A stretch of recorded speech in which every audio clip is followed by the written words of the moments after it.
هل أتى على الإنسان حين من الدهر لم يكن شيئا مذكورا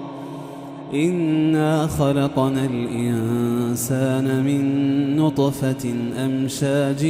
نبتليه فجعلناه سميعا بصيرا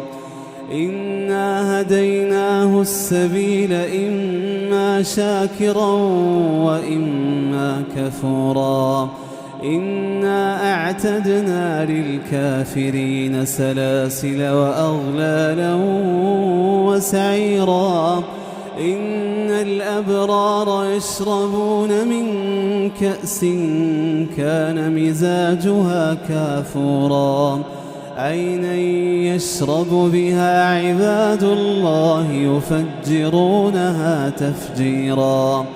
يوفون بالنذر ويخافون يوما كان شره مستطيرا ويطعمون الطعام على حبه مسكينا ويتيما وأسيرا إنما نطعمكم لوجه الله لا نريد منكم جزاء ولا شكورا إنا نخاف من ربنا يوما عبوسا قمطريرا فوقاهم الله شر ذلك اليوم ولقاهم نضرة وسرورا وجزاهم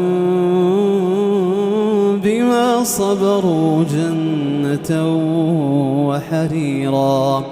متكئين فيها على الأرائك لا يرون فيها شمسا ولا زمهريرا ودانية عليهم ظلالها وذللت قطوفها تذليلا ويطاف عليهم بآنية من فضة وأكواب كانت قوارير من فضة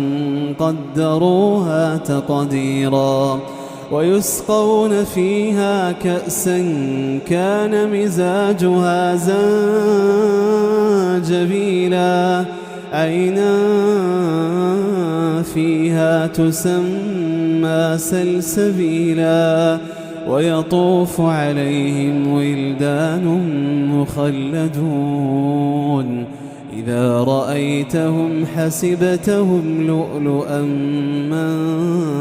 منثورا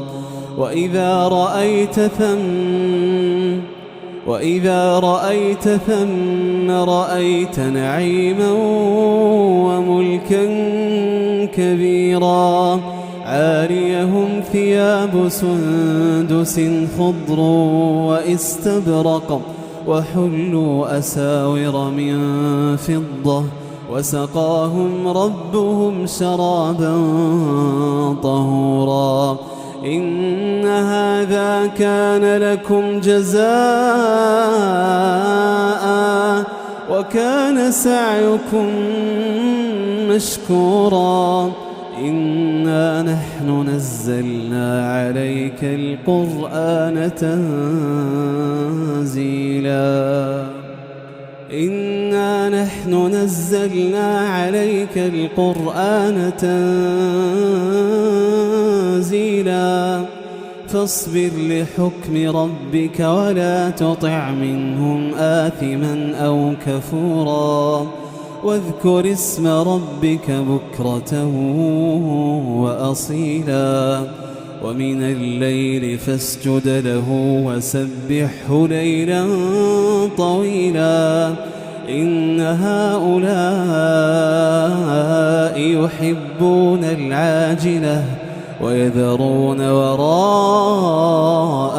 يوما ثقيلا نحن خلقناهم وشددنا أسرهم وإذا شئنا بدلنا أمثالهم تبديلا إن هذه تذكرة فمن شاء اتخذ إلى ربه سبيلا وما تشاءون إلا أن يشاء الله إن الله كان عليما حكيما يدخل من يشاء في رحمته